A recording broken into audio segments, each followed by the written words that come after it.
Hi friends, எல்லாருக்கும் வணக்கம். பார்த்திங்கன்னா காட்டில் தென்னம்பழம் ஒன்று காஞ்சி போச்சு. சரி அதை தோண்டிடலான்னு சொல்லி தோண்டிட்டு வேறு இது வச்சிடலான்னு வந்தேன். பார்த்திங்கன்னா சரி வெயில் வேறு அதிகமாக அடிக்குதா, தண்ணி எடுத்து விட்டால் தண்ணி கொஞ்சம் நேரம் பாயிட்டும் மரத்துக்கு அப்படின்னு சொல்லி இப்போ போய் தண்ணி எடுத்து விட போயிட்டுருக்கேன். நம்ம தண்ணி எடுத்து விட்டுட்டு அதை தோண்டிட்டு தென்னம்பழம் ஒரு 4 இருக்குது. அதில் ஏதோ ஒன்று எடுத்து நல்லதாக பார்த்து வச்சுட்டு வந்துடலாம் ஃப்ரெண்ட்ஸ். பார்த்திங்கன்னா மோட்டர் போட போயிட்டுருக்கேன். வெயில் பார்த்திங்கன்னா கொளுத்துது, உங்களுக்கே தெரியும் பார்த்தா.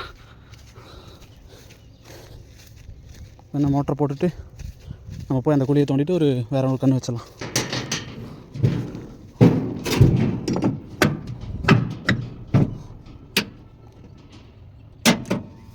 அவ்வளோதான் ஃப்ரெண்ட்ஸ், தண்ணி எடுத்துருச்சு.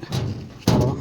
அடுத்தது பார்த்திங்கன்னா எந்த கேட் வாலுக்கு போகணுமோ அந்த கேட் வாலுக்கு திருப்பி விட்டுட்டு நம்ம போய் அந்த குழியை தோண்டி தென்னை மரத்தை வச்சிடலாம், கன்று வச்சிடலாம் ஃப்ரெண்ட்ஸ்.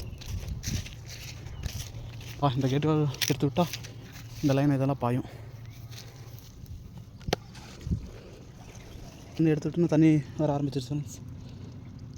இன்னொரு கேட் வாலில் ஓப்பன் இருக்குது, அதை அடைக்கணும். அதுதான் தண்ணி கம்மியாக வருது, போய் அடைச்சிடலாம். வால் திருப்பிட்டு வரும்போது பார்த்திங்கன்னா ஒரு தேங்காய் ஒன்று கிடந்துச்சு. தேங்காய் கையோடு எடுத்துகிட்டு நம்ம போய் நம்ம தென்னங்கண்ணையும் வச்சு எடுத்துகிட்டு அதான் இன்னொரு தேங்காயும் கிடைக்குது ஃப்ரெண்ட்ஸ். இங்கே ஒன்று கிடக்குது, ரெண்டு ஒரே பக்கம் வச்சிடலாம். இதில் ஒரு கன்று எடுத்தால் சரி ஃப்ரெண்ட்ஸ். இதில் ஏதோ ஒன்று எடுத்துக்கலாம், எடுத்து இது ஒன்று எடுத்து வச்சிடலாம் ஃப்ரெண்ட்ஸ். அவ்வளோதான், வச்சுட்டா நம்ம வேலை முடிஞ்சு. நல்லாவே காஞ்சி போச்சு. இந்த குருத்து இழுக்கிறோம் பாருங்க, அதான் கையோடு வந்துருச்சு ஃப்ரெண்ட்ஸ். எதனாலும் தெரில, குருத்தெல்லாம் அழுகி போச்சு. சரி இப்போ தோண்டிட்டு நம்ம வேறு வச்சிடலாம் ஃப்ரெண்ட்ஸ்.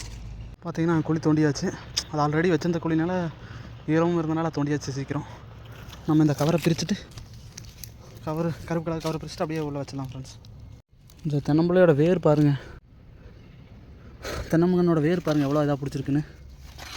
அதையும் போட்டு வச்சதுனால இப்படியா இருக்குது, நல்லா வேர் பிடிச்சிருச்சு. இப்போ நம்ம அதை எடுத்து அப்படியே வச்சிடலாம். நேராக வச்சு மண்ணை தள்ளிட்டா முடிஞ்சு ஃப்ரெண்ட்ஸ். அவ்வளோதான். அப்புறம் தண்ணி எடுத்து விட்டால் முடிஞ்சு. பார்த்திங்கன்னா நேராக வச்சு சுற்றியுமே மிதிச்சு விட்ருவோம். சுற்றி மிதிச்சு விட்டங்காட்டி நல்லா மண் அமுந்துக்கும். அப்படி இருந்தால் தண்ணி விடும்போது இல்லாட்டி தண்ணி கீழே இறங்குச்சுன்னா மண் கீழே போயிடும்.